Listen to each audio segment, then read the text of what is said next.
Hello दोस्तों। तो चलिए फिर से सुनते हैं कहानी का अगला भाग, पार्ट 22। फिर मिलोगी। चलिए सुनते हैं कहानी। आज पहला पेपर देने सना, पूनम और वसुधा कॉलेज के लिए निकल गई। ये कैसा अप्रैल था कि सुबह से बारिश हो रही है। कल से ही न्यूज में बताया जा रहा था कि किसी समुद्री तूफान की वजह से 3 दिन तक बारिश होने वाली है। एग्जाम देने हॉस्टल से लड़कियां छाते और रेनकोट में निकल रही हैं। बारिश और एग्जाम की वजह से ऑटो वाले आज लड़कियों से मनमाना पैसा वसूल कर रहे हैं। लड़कियां एक हाथ में छाता और दूसरे में किताब पकड़े सड़क पर ऑटो में भी पन्ने अलट पलट कर डिस्कस करती चली आ रही हैं। कॉलेज गेट पर पहुंचते ही एक बड़े नोटिस बोर्ड पर roll number wise sitting arrangement के पैम्पलेट चिपके थे, जहां से सभी को अपना रूम नंबर पता करना था। बदहवास लड़के लड़कियां रोल नंबर बोर्ड से चिपके खड़े थे। आनंद ने सना को उसका रूम नंबर देखकर पहले ही बता दिया था। बारिश से बचने दोनों एक कोने में खड़े हंसी मजाक कर रहे थे। पूनम और वसुधा बोर्ड पर उंगली चलाते हुए अपना रूम नंबर ढूंढने लगे। रूम नंबर मिलते ही सबने एक दूसरे को बेस्ट ऑफ लक कहा और अलग अलग दिशा में बिखर गईं। वसुधा सेकंड फ्लोर के गलियारे में कमरों के ऊपर लिखे नंबर देखती आगे बढ़ रही थी। एक दरवाजे के ऊपर वसुधा ने एग्जाम रूम पढ़ा और भीतर चली गई। कतार में रखी टेबल की गलियों के बीच अपना रोल नंबर लिखी टेबल पर आकर बैठ गई। जितना कुछ कल रात भर जाग कर पड़ा था, उसे एक बार फिर आंखें मूंदे मन ही मन दोहरा रही थी। आधे भीगे छात्र एक एक करके एग्जाम हॉल के भीतर अपना रोल नंबर लिखे टेबल पर बैठते जा रहे थे। अभी अभी भीतर आई सुरंगमा ने इधर उधर देखा और वसुधा के पास आकर फुसफुसाई, मगर बारिश के शोर में वसुधा को सुनाई नहीं दिया। वसुधा ने पूछा, सॉरी, क्या बोली? सुरंगमा शैतानी से मुस्कुराई, अरे बाहर एक बहुत हैंडसम लड़का तुझे पूछ रहा है। वसुधा को बहुत अजीब लगा। इस शहर में अपने क्लासमेट्स और हॉस्टल की लड़कियों के अलावा एक आदमी को नहीं जानती हूँ। अभी कॉलेज आने से पहले बूथ से घर पर बात करके आई हूँ। कहीं दादी को कुछ हो तो नहीं गया? दौड़कर कमरे से बाहर निकली तो सन्न रह गई। सामने आशीष मुस्कुराता खड़ा था। एक टक अपलक देखती रह गई। भरोसा ही नहीं हुआ। दिमाग में करंट सा दौड़ा, सीना धक रह गया, पैरों में लकवा मार गया। ये कैसे हो सकता है? आशीष उसे कमरे से बाहर निकलता देख और पास आ गया। कैसी हो वसुधा? वसुधा की आवाज में सातों जहां का अचंभा एक साथ भरा था। आप यहाँ कैसे आए? मेरे कॉलेज का नाम कैसे पता चला? आशीष के लहजे में मिश्री घुली थी। तुमसे मिलने आया हूँ। मेरे कॉलेज का नाम कैसे पता चला? मतलब इतने बड़े नागपुर के किस कॉलेज में मैं हूँ कैसे समझा? तुमने बताया था कि एप्टेक कंप्यूटर तुम्हारे कॉलेज की बिल्डिंग में चलता है। मैंने नागपुर स्टेशन पर उतरकर पता किया कि एप्टेक कंप्यूटर किस कॉलेज की बिल्डिंग में चलता है। वसुधा अभी भी बदहवास थी। आप नागपुर अपने किसी काम से आए हो? नहीं, मुझे यहाँ कोई काम नहीं है, तुमसे मिलने ही आया। मैं तो और पहले ही आ जाता, मगर कंपनी ने मुझे 6 मंथ के लिए मॉरिशस भेज दिया था। तुमको बताने का कोई जरिया नहीं था कि मैं इंडिया में नहीं हूँ। मुझे केवल तुम्हारा नाम पता था। मेरे पास तुम्हारे घर या हॉस्टल का फोन नंबर नहीं था और न ही एड्रेस जानता था। तुम तक पहुंचने का यही एक लास्ट चांस था। यहाँ पहुंचकर बीकॉम फाइनल की क्लास कहाँ है पता किया तो मालूम हुआ कि आज से पेपर स्टार्ट हो रहे हैं। कॉरिडोर में 2-3 लोगों से पूछा कि वसुधा शुक्ला को जानते हो? जानते हो क्या? एक ने बताया कि तुम बी सेक्शन में हो, फिर किसी ने बताया बी सेक्शन इसी कॉरिडोर में मिलेगा। आशीष की बातें सुनकर वसुधा का दिमाग अभी भी घूम रहा था। वो इतने सख्ते में थी कि अचानक कोई उसे पूछता कि अभी कौन सा पेपर देने आई हो तो शायद नहीं बता पाती। 6 महीने बाद दोनों आमने सामने खड़े हैं। शंका के सारे बादल छट गए। तमाम सवालों के जवाब मिल गए। लंबी काली रातों को उजास का मुआवजा मिल गया। सूखे पतझड़ को बारिश का आसरा मिल गया। कॉरिडोर में खड़ी वसुधा को आज आजू बाजू से निकलते लोग नजर आने बंद हो गए। इस दुनिया में हम दोनों का हम दोनों से बढ़कर कोई नहीं। वसुधा की आंखों की कोरों में पानी की लकीर खींचने लगी। अलग सूख गया। वसुधा ने फिर पूछा, तो आप शिलांग से सिर्फ मुझसे मिलने आए हो, बिना किसी एड्रेस के? हाँ, कलकत्ता से फ्लाइट तो थी नहीं नागपुर के लिए, सफर में ही 2 दिन लग गए तुम तक पहुंचने में। आशीष, मुझे भीतर जाना होगा, एग्जाम की एंट्री बेल हो गई है, वसुधा ने कहा।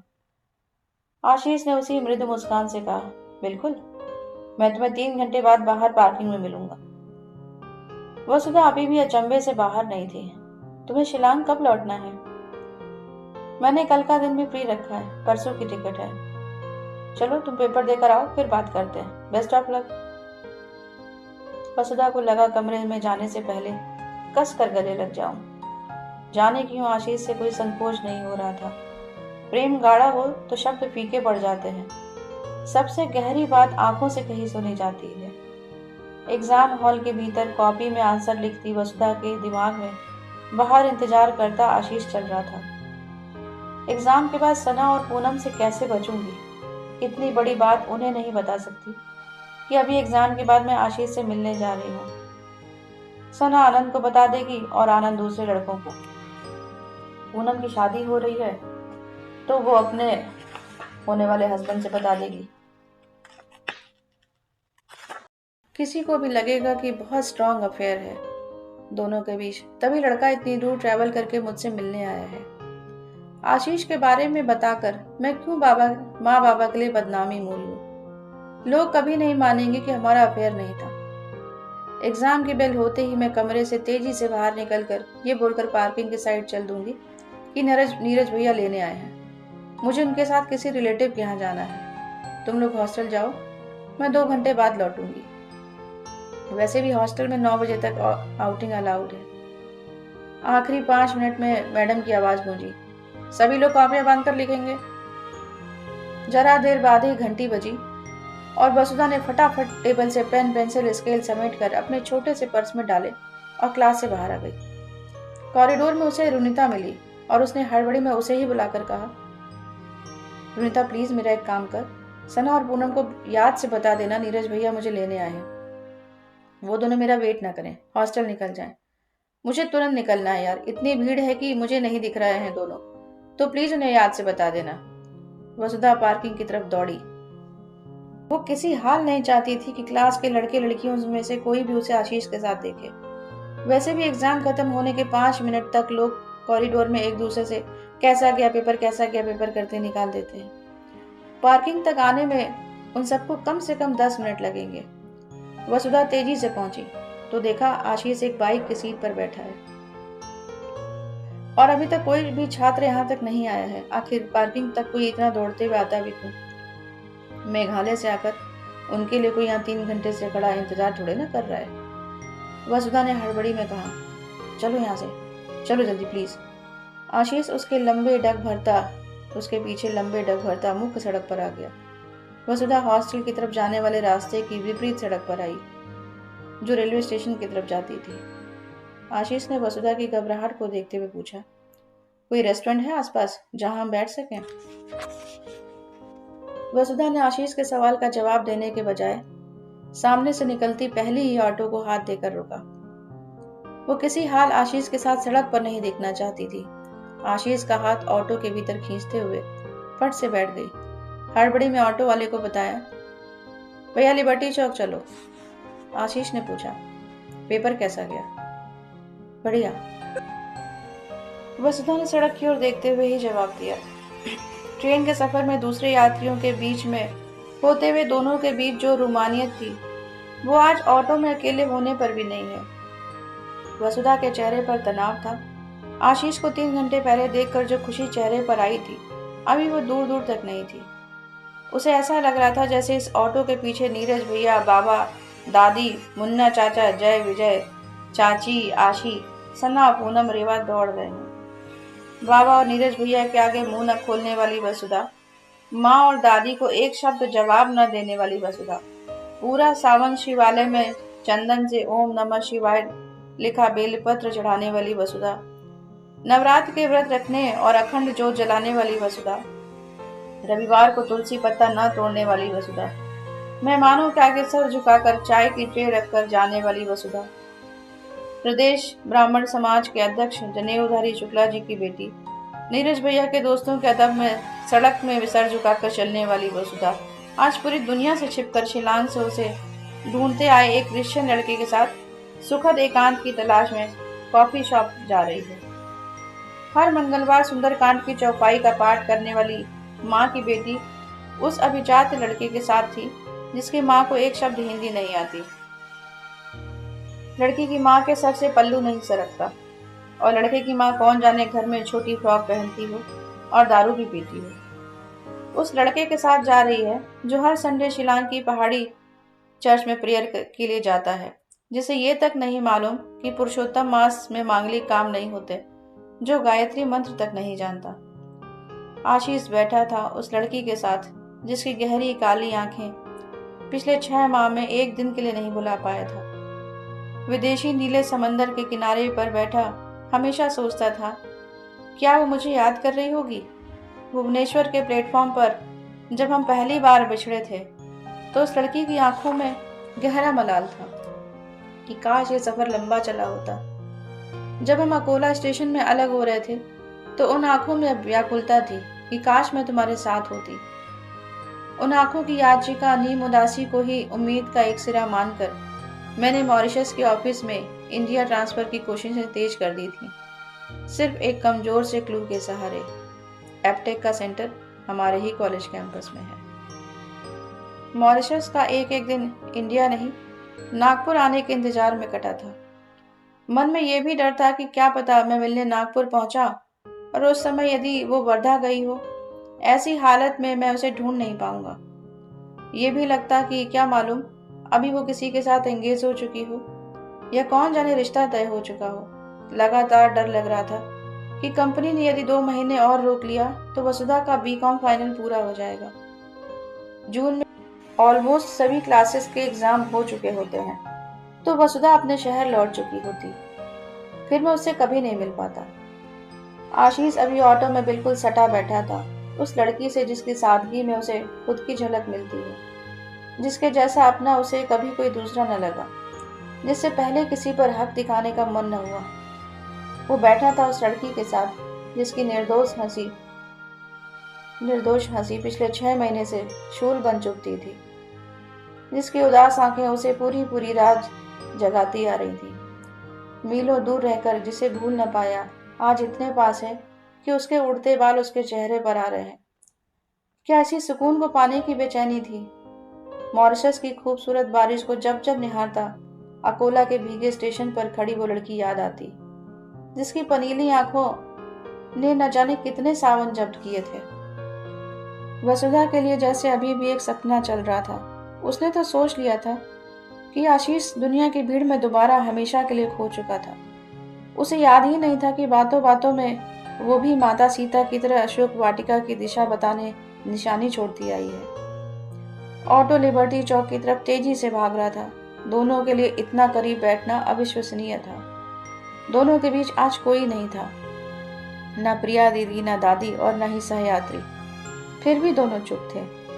बिना बताए आशीष जानता है कि वसुधा सहेलियों की नजर से छिपकर उससे मिल रही है।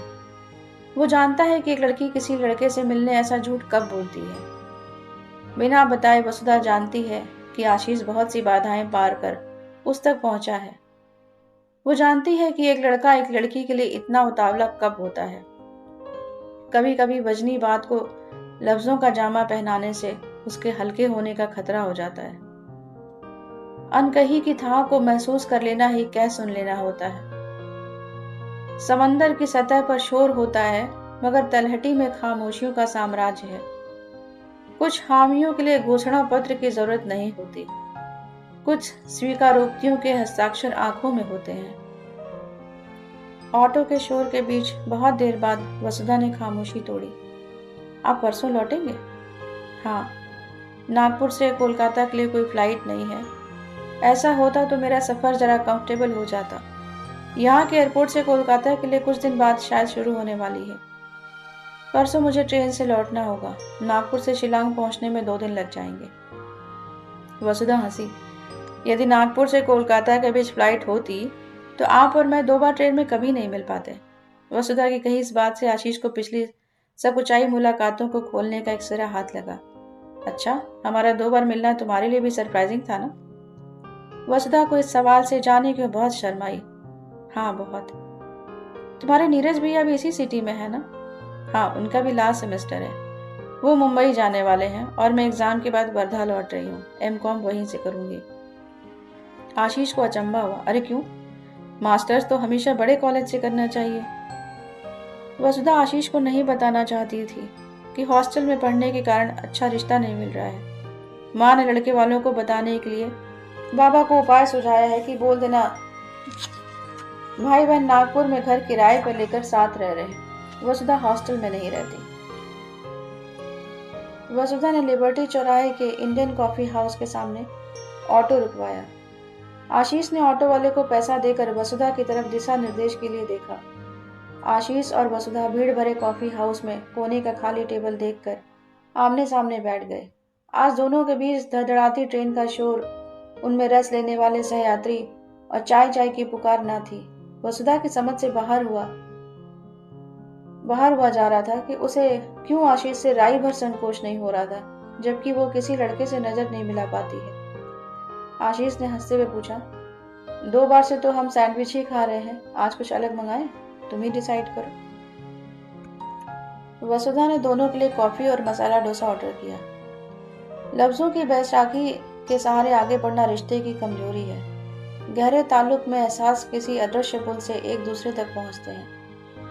वसुधा ने आशीष को जब कॉलेज में देखा, उसी क्षण इतने दिनों से छाई आशंका के सारे बादल छंट गए थे। अनगिनत विफल चिट्ठियों का मुकम्मल जवाब आ गया था। आशीष मॉरिशस के समुद्र की लहरों को जो अर्जियां दे रहा था, आज वसुधा ने ऑटो के भीतर बेझिझक नजदीक बैठकर मंजूरी दे दी। कॉफी हाउस की टेबल पर दोनों बहुत देर तक चुप बैठे रहे। अभी मुलाकात क्यों, कब, कहाँ, कैसे से बहुत आगे की थी। अब क्या? दोस्तों, उम्मीद है आप सबको कहानी पसंद आ रही होगी, और अगर पसंद आ रही है तो प्लीज़ ऐसे ही सुनते रहिए कहानी, बने रहिए हमारे साथ। Story time with Aarti. Thank you so much.